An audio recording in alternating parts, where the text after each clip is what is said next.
Julian Wilson you see on screen, and started off a bit overcast, a bit cloudy, but the surfing did not disappoint, as Mark Alcalupo said. No, they didn't. And look at that beautiful snap right there. You know, this was the first heat of the day, and Julian started with the barrel at the end, and it ended up with big barrels. Julian, you know, he surfed a strong heat. It was exciting, but he came out the winner.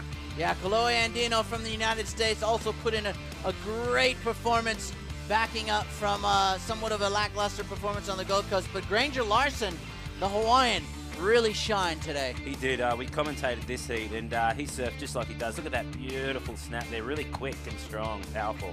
And it was barrels galore.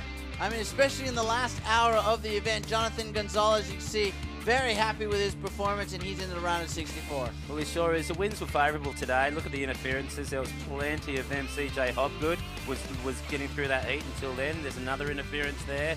There was kind of doubles going everywhere. That was Jesse from Brazil, and Geordie Smith took to the water, and he surfed strong. Yeah, first time here at Margaret River, getting some experience for 2014 when it is a World Championship Tour event for the men. And look at Billy Sterman. Well, you know, the giant killer from a few years ago, picking up where he left off. Well, he did. He beat Kelly Slater a couple of years ago, and he was on fire on this heat. He was way out in front. Adriana De Souza also with this young man, Jacob Wilcox, the youngster from WA, showing the locals he's got what it takes to match it with the big boys. And then Damien Hobgood with Evan Geiselman, another one of the Hobgood brothers, double interference. Go figure. Go figure. 2 interferences in one day by the Hobgoods. There we go. Crossed up, and that was another double. And look at these guys.